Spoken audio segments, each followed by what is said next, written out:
आजच्या सभेची गर्दी बघितली तर कुंचनवार यांचा विजय नक्कीच दिसून येतोय। यावरून कळतंय की कुंचनवार यांच्यावर जनतेचा मोठा विश्वास आहे। आपल्याला भ्रष्टाचाराच्या खोलात जायचं नाही, बिलोलीत भ्रष्टाचार कोण करतं हे शहरवासियांना चांगलंच माहितीये, असं प्रतिपादन राज्याचे उद्योगमंत्री उदय सामंत यांनी बिलोली येथील गांधीनगर मैदानावर नगराध्यक्ष पदाचे उमेदवार विजय कुंचनवार यांच्या प्रचारार्थ बोलताना केलंय।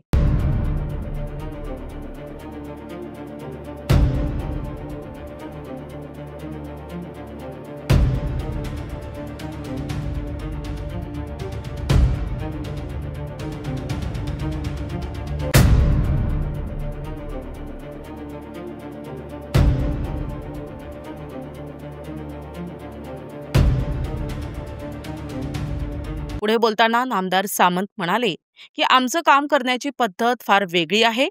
इतरांप्रमाणे बघतो करतो सांगतो असं म्हणणाऱ्यांपैकी आम्ही नसून जागेवर निर्णय घेत असतो। आम्हाला इथल्या जनतेचा आणि शहराचा विकास करायचा आहे। कुंचनवार यांच्याकडे कुठले पद नसतानाही ते सतत बिलोली शहराच्या विकासासाठी माझ्याकडे येऊन अनेक कामांची मंजुरी करून घेतली। MIDCच्या प्रयत्नांसाठी त्यांनी सतत पाठपुरावा केला। आमचे नेते शिंदे साहेब यांचे नेतृत्व सर्वसामान्यांना न्याय देणारे नेतृत्व आहे। त्यांच्यासाठी त्यांच्या नेतृत्वावर विश्वास ठेवून कुंचनवार यांना विजय करण्याचे आवाहन शहरवासियांना केलंय। यावेळी तालुका अध्यक्ष बाबाराव पाटील रोकडे यांनी पोटतिडकीने केलेल्या भाषणाचा उल्लेख करत रोकडे यांची प्रशंसा केली। तर नगराध्यक्ष पदाचे उमेदवार विजय कुंचनवार म्हणाले की आजपर्यंत बिलोली शहराचा विकास झाला नाही। मी कुठल्या पदावर नसताना मंत्री महोदयांकडे जाऊन प्रत्येक काम करण्याचा प्रयत्न केला। बिलोली शहरात अनेक नाल्या फुटल्या आहेत, रस्ते उखडून गेलेत। या ठिकाणी गुत्तेदारी करण्यासाठी काही लोक निवडून येण्यासाठी धडपड करत आहेत। नळ योजनेचे 35 कोटी रुपये आलेले आहेत, त्याची विल्हेवाट लावण्यासाठी निवडणुकीत धडपड चालू आहे। मी फक्त शहराचा विकास करण्यासाठी निवडणूक लढवत आहे, त्यासाठी मला फक्त 5 वर्ष संधी द्या। मी शहराचा कायापालट करून दाखवतो, असे कुंचनवार म्हणाले।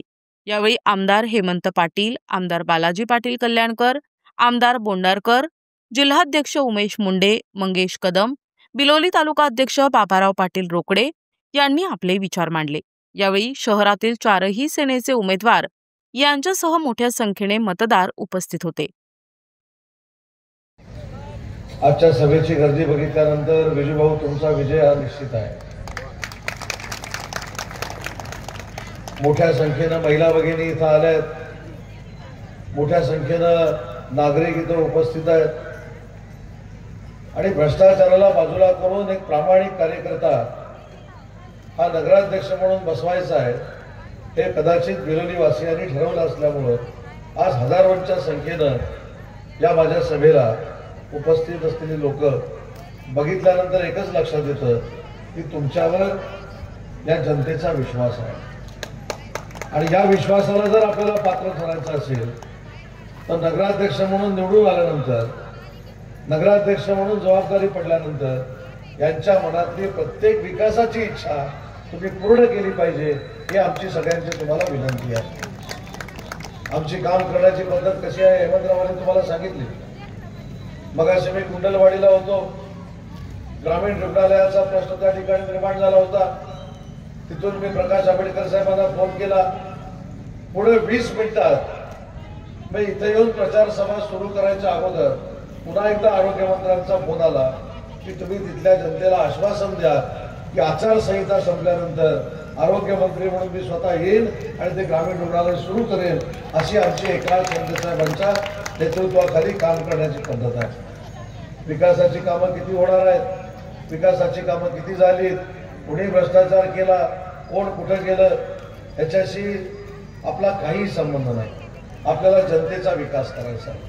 आज बघा, राज्याचा उद्योगमंत्री म्हणून इथे येत असताना हा माझा मतदारसंघ नाही, हा माझा जिल्हा नाही, तरी देखील बालाजी खतगावकर साहेबांनी प्रामाणिकपणाने पाठपुरावा केला आणि तुमच्या इथल्या तरुणांना रोजगार मिळण्यासाठी त्या बाजूच्या परिसरामध्ये आपण MIDC मंजूर केलेली आहे, त्याच्यामध्ये देखील भविष्यात आपल्याला उद्योग आणायचे आहेत। त्याच्यामुळे प्रचाराला यायच्या अगोदरच आम्ही विकासाची कामं मंजूर करणार आहोत। प्रचाराच्या अगोदरच आम्ही सगळे तुम्हाला विकासात्मक न्याय देणारे आहोत। आणि म्हणून विजूभाऊ मला आपल्याला एक विनंती करायची आहे। तुम्ही मगाशी तळमळीने बोलत होता, तुमचा कुर्ता कसा आहे हे देखील हेमंतरावांनी सांगितलं, तुमचा विचार कसा आहे हे देखील हेमंतरावांनी सांगितला। पण आता नगराध्यक्ष झाल्यानंतर एकनाथ शिंदे साहेबांचाच विचार कायम ठेवावा ही माझी आपल्याला विनंती आहे। कारण एकनाथ शिंदे साहेबांचं नेतृत्व असं आहे की जे सर्वसामान्यांचं नेतृत्व आहे, सर्वसामान्य माणसाला न्याय देणारं नेतृत्व आहे।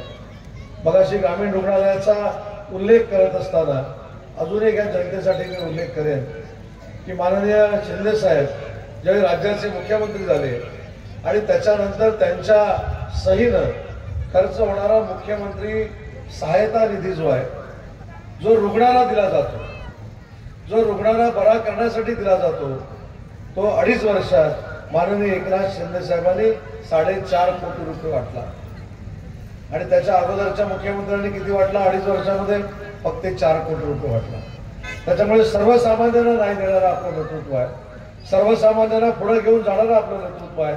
आणि महिला भगिनींना तर माहितीच आहे की सख्या भावापेक्षा प्रेम माननीय एकनाथ शिंदे साहेबांनी या महाराष्ट्रातल्या 2,50,00,000 महिला भगिनींवर केलं। आणि म्हणूनच मुख्यमंत्री माझी लाडकी बहीण योजना ही निर्माण झाली। आम्ही आमच्या संस्कृतीमध्ये एकदाच भाऊबीज करतो, परंतु माननीय एकनाथ शिंदे साहेबांच्या नेतृत्वामुळं या बहिणींना दर महिन्याला भाऊबीज मिळते। हा क्रांतिकारक निर्णय माननीय एकनाथ शिंदे साहेबांनी घेतला। त्यांच्या उमेदवारांना विजूभाऊला आपल्याला निवडून द्यायचं आहे, ती विनंती करण्यासाठी मी इथं आलो। आणि ज्या नेत्यानं महिला भगिनींसाठी काम केलंय, ज्या नेत्यानं बुजुर्गांसाठी काम केलंय, ज्या नेत्यानं तरुणांसाठी काम केलंय, अशा नेत्याच्या नगराध्यक्षाला जर आपण निवडून दिलं तर तुमची विकासाची कामं शिल्लक राहणार नाही। आज साहेब राज्याचे उपमुख्यमंत्री आहेत, तेच राज्याचे नगर विकास खात्याचे मंत्री आहेत। त्याच्यामुळे विजूभाऊ फक्त निवडून या, तुम्हाला 1 रुपयाचा निधी आम्ही कमी पडू देणार नाही। तुम्ही मागाल तो विकासाचा निधी या गावासाठी, या नगरपालिकेसाठी आम्ही नक्की देणार आहोत। आज राज्याचा उद्योग मंत्री म्हणून मी जरी इथं आलो असतो तरी हेमंतराव तुम्हाला देखील माहिती आहे, बालाजीराव तुम्हाला देखील माहिती आहे, माझ्या सर्व आमदार सहकाऱ्यांना माहिती आहे की एकदा एकनाथ शिंदे साहेबांनी मनावर घेतलं, एकदा एकनाथ शिंदे साहेबांनी कमिटमेंट केली की ते पूर्ण करतात आणि त्या शहराला, त्या ग्रामीण भागाला आणि त्या परिसराला न्याय देतात। याचा अनुभव व्यासपीठावरच्या सगळ्याच मंडळींना आहे। आणि म्हणून आपली जबाबदारी आहे की ज्या ताकदीनं आपल्याला मतदानाला बाहेर पडलं पाहिजे, ते मतदान करत असताना सगळ्याच्या सगळं मतदान हे धनुष्यबाणासमोरच होईल, यासाठी आपण सगळ्यांनी प्रयत्न केला पाहिजे। प्रयत्न नाही तर ते धनुष्यावरच केलं पाहिजे, ही माझी आपल्या सगळ्यांना विनंती आहे। आज मुस्लिम भगिनी मोठ्या संख्येने इथं उपस्थित आहेत। मी आपल्याला एक हात जोडून विनंती करणार आहे। लोकसभेचा प्रचार जर आपण बघितला असेल, त्याच्यानंतर आमच्या विधानसभा झाल्या, त्याचा प्रचार जर आपण बघितला असेल, तर मुस्लिम धर्मियांमध्ये एक वेगळा गैरसमज निर्माण करण्याचं काम काही लोकांनी केलं। पण त्या गैरसमजाला तुम्ही बळी पडू नका। त्यावेळी काय गैरसमज केला?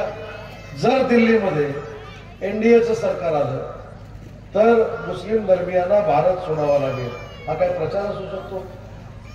माननीय नरेंद्र मोदी साहेबांचं सरकार आल्यानंतर कुठेही मुस्लिम बंधू भगिनींना त्रास झाला नाही, उलट तुम्हाला मला अभिमान वाटेल अशा पद्धतीनं ज्यावेळी पाकिस्ताननं आपल्यावर हल्ला केला त्यावेळी आपल्या देशाची बाजू मांडणारी ही सौफिया कुरेशी होती। हा सार्थ अभिमान आम्हाला सगळ्यांना आहे आणि तोच राष्ट्रभक्तीचा अभिमान आपल्या सगळ्यांना असला पाहिजे। त्याच्यामुळे तुमची विकासाची कामं असतील, तुम्हाला न्याय देण्याची भूमिका असेल, मोहल्ल्यामध्ये रस्ते असतील, मोहल्ल्यामधल्या सुविधा असतील, या देखील विजूभाऊच्या माध्यमातून आम्ही पूर्ण करणार आहोत। हेमंत पाटील साहेबांच्या माध्यमातून आम्ही पूर्ण करणार आहोत। आज मी तालुका प्रमुखांचं भाषण ऐकलं। तालुका प्रमुखांचं भाषण म्हणजे आम्हाला विकास कामं केलीच पाहिजे।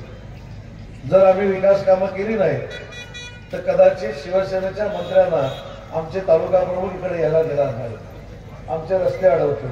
पण त्यांना मी शब्द देतो की माननीय शिंदे साहेबांच्या नेतृत्वाखाली तुम्ही जी काही मागणी केलेली आहे ती सगळीच्या सगळी पूर्ण करण्याची जबाबदारी व्यासपीठावरच्या सगळ्या मंडळींनी आणि मी स्वतः स्वीकारली। हा तालुका प्रमुखाला देखील माझा शब्द आहे। कारण शेवटी त्यांची इच्छा काय? या परिसराचा विकास झाला पाहिजे। या परिसराचा विकास होत असताना माझ्या इथल्या सगळ्या जनतेला न्याय मिळाला पाहिजे आणि जनतेला न्याय मिळून माझी जनता सुखी झाली पाहिजे. 365 दिवस त्यांच्या चेहऱ्यावर हास्य असलं पाहिजे. हीच भूमिका आमच्या तालुका प्रमुखांची आहे, हीच भूमिका आमच्या विजूभाऊंची आहे, हीच भूमिका आमच्या जिल्हा प्रमुखांची आहे.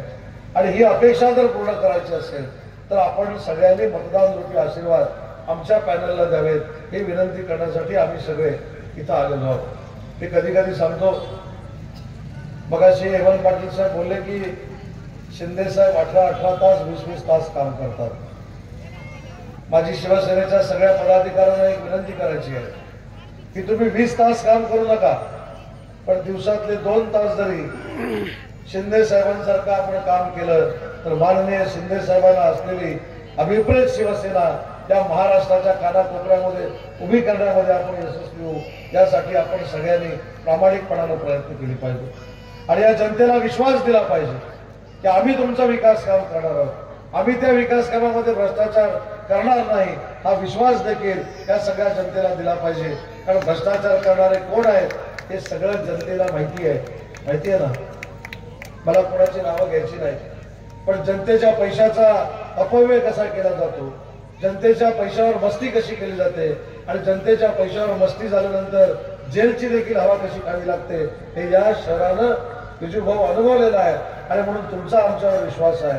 तुम्ही सर्वसामान्य कुटुंबातले आहात, तुम्ही चांगल्या पद्धतीने विकासाची कामं करत असताना या सगळ्या जनतेच्या चेहऱ्यावर 365 दिवस हास्य राहील याची दक्षता घ्याल, एवढीच अपेक्षा आपल्याकडनं व्यक्त करतो. धनुष्यासमोरचं बटन दाबून आमच्या सगळ्या उमेदवारांना फार मोठं मताधिक्य मिळवून द्यावं ही देखील विनंती करतो. आणि विजयी मिरवणुकीला आम्ही सगळे तुमच्या सोबत येऊच, पण तुम्ही सांगितलेली सगळी विकासाची कामं एकनाथ शिंदे साहेबांच्या नेतृत्वाखाली आम्ही पूर्ण करू हा शब्द देतो. धनुष्यासमोरचं बटन दाबून आमच्या सगळ्या उमेदवारांना विजयी करा हे आवाहन करतो आणि माझं मनोगत संपवतो. जय हिंद, जय महाराष्ट्र. आपण आपल्या या सभेसाठी महाराष्ट्राचे उद्योग मंत्री मार्गदर्शक माननीय उदयजी सामंत साहेब, तसेच नांदेड जिल्ह्याचे धान्यावाग म्हणून ओळखणारे हेमंत भाऊ पाटील, तसेच आमदार बोंडारकर साहेब व आमदार बालाजी कल्याणकर साहेब, जिल्हा प्रमुख उमेशजी मुंडे साहेब, उपजिल्हा प्रमुख व्यंकटरावजी खतगावकर साहेब व आदरणीय व्यासपीठ बिलोलीचे बहादर मतदार बंधू भगिनींनो, महाराष्ट्र राज्याचे उद्योग मंत्री आपल्याकडे आलेले आहेत. महाराष्ट्राचे उपमुख्यमंत्री एकनाथभाई शिंदे यांच्या सांगण्यावरून लाडक्या बहिणीसाठी ते स्पेशल आलेले आहेत की आपल्या लाडक्या बहिणीचं जे दर महिना जे आपल्याला ते देत आहेत ते बंद होणार नाही, उलट जास्त देणार आहेत. त्यामुळं कुठलीही कुणाच्याही अफवेला बळी पडू नका. बिलोलीच्या विकासासंदर्भात आपल्या सर्वांना माहित आहे की विकास होऊ शकला नाही, परंतु मी तुम्हाला वचन देतो उद्योग मंत्री साहेबांसमोर की गेल्या 4 ते 5 वर्षापासून मी बिलोलीचा सामाजिक दृष्टिकोनातून मी विकास करत आलेलो आहे. मी सगळ्यासमोर बिलोलीसाठी मी विकासासाठी मी निधी मागत आहे आणि तसेच MIDC सुद्धा मागणी केलोय. बालाजी पाटील खतगावकर साहेब यांच्या माध्यमातून उद्योग मंत्री यांनी आम्हाला साथ दिलेली आहे व MIDC मंजूर केलेली आहे. नुसतंच मंजूर केले नाहीत तर त्याची मोजणी सुद्धा झालेली आहे. मित्रांनो, आचारसंहिता संपल्या उद्योग मंत्र्यांना आमची विनंती आहे की इथं भूमिपूजन झाल्या लगेच करा, म्हणजे आपल्याला लगेच इथं MIDC चालू होणार आहे. साहेबांना माझी एक नम्र विनंती आहे की साहेब, महाराष्ट्रामध्ये जे मोठे मोठे उद्योजक आहेत, आम्हाला 1-2 उद्योजक बिलोली तालुक्यात तुम्ही जे MIDC दिलात तिथं आम्हाला बामणी फाट्याला 1-2 मोठे उद्योजक द्या. त्या अनुषंगानं आमची MIDC कमीत कमी 2 वर्षामध्ये इथं 5-25 कारखाने येऊ शकतात साहेब. कारण इथं रोजगाराचा फार मोठा विषय आहे साहेब.